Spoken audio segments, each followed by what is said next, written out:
BJP को सिंधिया पर भरोसा नहीं, अमित शाह ने संभाली ग्वालियर चंबल रीजन की कमान। सिंधिया के दल बदल के बाद कांग्रेस भी नए सिरे से बना रही है रणनीति। बीजेपी और कांग्रेस दोनों के लिए अपने गढ़ बचाना बड़ी चुनौती।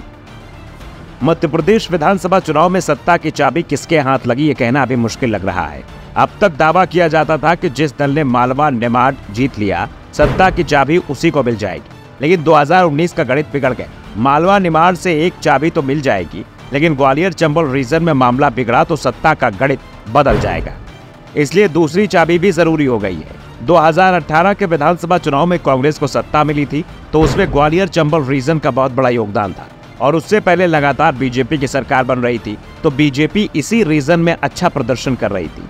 2018 के विधानसभा चुनाव में कांग्रेस को 34 में से 26 सीटों पर जीत मिली थी।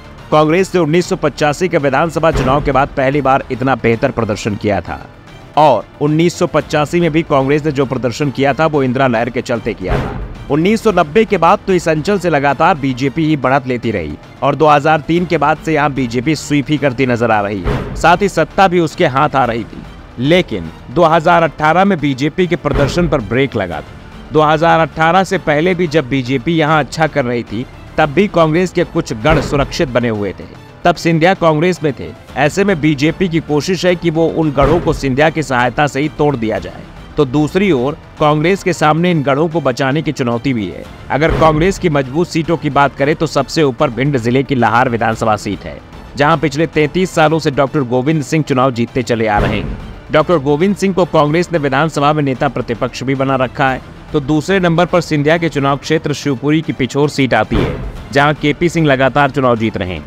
30 साल से यह सीट भी कांग्रेस के कब्जे में है। यहाँ से उमा भारती के भाई स्वामी प्रसाद लोधी और प्रीतम लोधी जैसे दिग्गज भी चुनाव हार चुके हैं।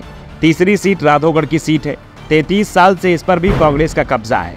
यहाँ से दिग्विजय सिंह खुद 2 बार चुनाव जीत चुके हैं। इस समय उनके बेटे जयवर्धन सिंह यहाँ से विधायक है। इसी तरह ग्वालियर की भितरवार, डबरा और ग्वालियर पूर्व सीट भी कांग्रेस लगातार जीत रही है।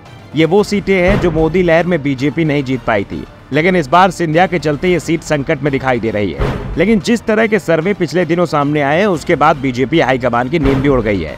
ऐसे में अमित शाह ने अब ग्वालियर चंबल संभाग की कमान अपने हाथों में ले ली है और कांग्रेस के गढ़ में तब्दील हो चुकी आधा दर्जन सीटों पर उन्होंने सिंधिया की मदद से सेंधमारी की तैयारी भी तेज कर दी है।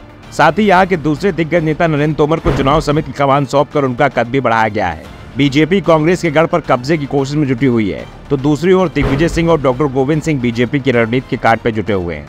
उनके सामने 2018 का प्रदर्शन दोहराना बड़ी चुनौती बन गया है। कांग्रेस की लगातार कोशिश से पार्टी का संगठन एक बार फिर से जमीन पर मजबूत दिखाई दे रहा है।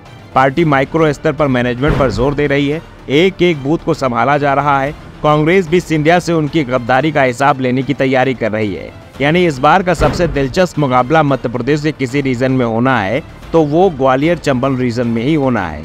और ये भी तय माना जा रहा है कि जिस दल को यहाँ पर जीत मिलेगी उसके सत्ता के करीब पहुंचने की उम्मीद बढ़ जाएगी। लेकिन सत्ता उसी को मिलेगी जो बाकी के रीजन में भी अच्छा प्रदर्शन करेगा। Bureau report, the Navdarpan news.